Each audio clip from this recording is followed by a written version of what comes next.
Yo, what's going on, guys? It's Hens back with another video. First things first, shout out to everybody who's joined the Discord over the last, week or so. It's been crazy this last week. So shout out to everybody who's joined. Shout out to everybody who's been in there. It's a great community. And if you guys haven't joined yet, if you want a lot of market tips right away before these videos even come out, highly recommend joining the Discord. It is a great place to learn and to ask questions about how to work the market because it is intimidating for some people. So, in this video, the topic's kind of going to be what to expect for Team of the Year because Team of the Year is the biggest event of the year pretty much. And a lot of things repeat on the market from years prior. And I want you guys to just know what to expect on the market and kind of know when to sell some of your cards and when to buy some cards. So, first things first, if you're not going to be making a Team of the Year, you want to go into Team of the Year with as many coins as possible. Now, what I would recommend doing, if I'm going to be honest with you guys, I don't necessarily think fodder is going to go higher on Team of the Year. It might stay the same, and it might even go lower initially, which is, I think, a very real possibility depending on the price of the Team of the Year. So if they're cheap, then the fodder will go up. But if the Team of the Years are as expensive as they were last year and or more expensive than they were last year, I think fodder will come down because people are already as prepared as they're going to be to make as many Team of the Years as they can. So any leftover fodder that they have, they're just going to sell it right away. And I think a couple hours after Team of the Year, fodder might come down a little bit.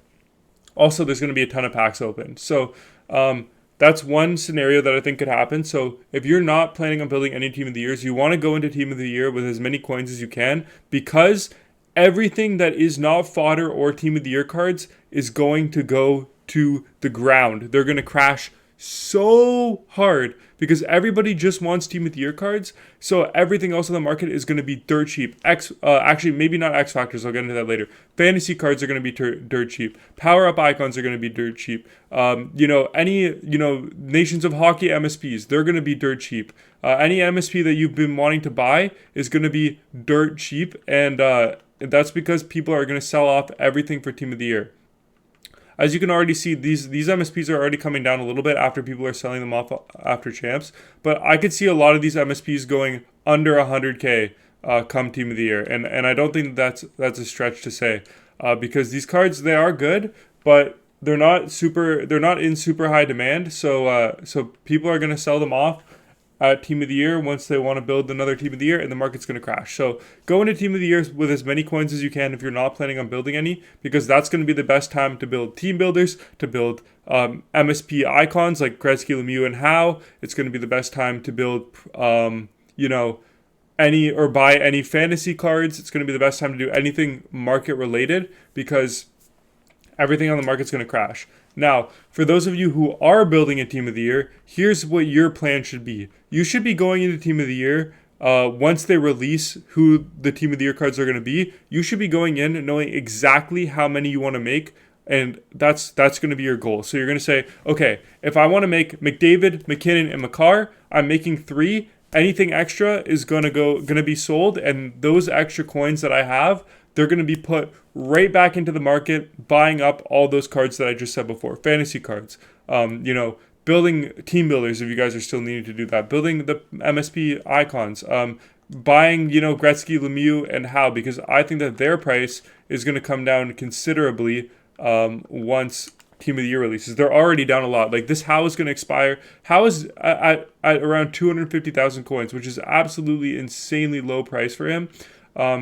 Because he's a very good card still, and I think he will rebound after Team of the Year. So these are kind of the cards that you're going to be wanting to look at if you're going to be buying cards, because he's gonna surely rebound. I'm actually gonna watch this one for 250, and I might think about purchasing him because I do think he's gonna go up after Team of the Year. And 250K for an MSP icon is pretty insane. Lemieux's down at 575. Gretzky's at, okay, well, there's only a few Gretzky's on the market, so that's not a good example. But these cards are coming down a lot, and you should keep an eye on them. Same thing with fantasy hockey cards. If you want to take a look at those, they should be down a lot too on the market. So somebody like, some of the the ones that aren't really doing great right now that have the potential to still do great. Somebody like Erasmus Anderson, I could see. Well, there might only be a couple of on the market, so he's about 500K. That's not a terrible price. I think he could go higher, but that's not a horrible price. Matt Boldy, this one for 400K. This seems like a fantastic price for Matt Boldy. He's already 80 overall. He's been doing crazy good this year. I could see him getting up to, 90, 95, maybe 99 by the end of the year. So that's a good one to pick up. Barzal obviously is a great one. He's 1.5 million. I was gonna buy one for 500K a couple weeks ago. Not a couple weeks ago, a couple months ago, but that would have been a great buy. Anyway, yeah, so essentially what you're going to be looking for on the market is to make quick flips on these cards. Sean Dursey's another good one. I just sold my Dursey because I wanted coins for Team of the Year because I know how many I want to build, like I was saying. But any of those cards on the market, that's what you're going to want to expect during Team of the Year. Oh, something else sold too. Oh, it wasn't anything big.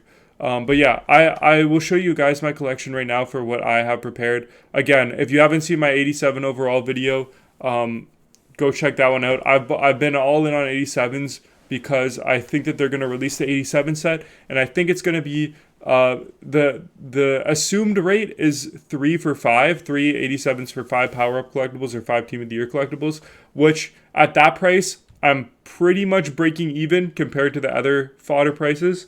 However, if they release 2 87s for 5 power up collectibles, I'm going to be able to make an entire another Team of the Year for free because of this investment. So 87s, still a play. I have about 30 of them here, or 24 actually, but 30 including what I have untradeable, 24 tradable ones.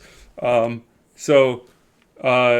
and then I have a bunch of 86s, 85, 84s, 83s, and 82s. But essentially, I think I'm going to have enough to build 3 or 4 Team of the Years. I also have about 400K still here, and a bunch of other cards to sell. I have a few 86s on my trade pile as well, but yeah. That being said, I highly recommend that you guys listen to my advice on this video. If you're not building Team of the Years, go in with as many coins as you can. If you are building Team of the Years, know exactly how many you want to build. Don't get carried away with trying to build one last one by the end, because at the end of the day, saving a little bit of coins is going to do you more good than spending all of them and making that last Team of the Year, because those little bit of coins that you save, you can turn them into a tradable Team of the Year. If it's a Team of the Year that you're kind of on the fence about, say last year Roman Yossi, I got sucked in and I built Roman Yossi. If I could go back in time, I would say, you know what, I didn't really need Roman Yossi. I'm going to save those coins, and I'm going to put those coins towards building them back up to buy a tradable Yossi, because that's not too hard to do at the end of the day. And if you have tradable coins and you want to buy these Team of the Years, then I would highly recommend going ahead and doing that. But with that being said, we're going to end the video there. I hope you guys enjoyed. I hope this video will help you guys kind of understand what to expect on the market for Team of the Year. And we should be getting the Team of the Year nominees on Tuesday, I would guess. So yeah, with that being said, thank you guys so much for watching this video, and I'll see you in the next one. Bye, guys.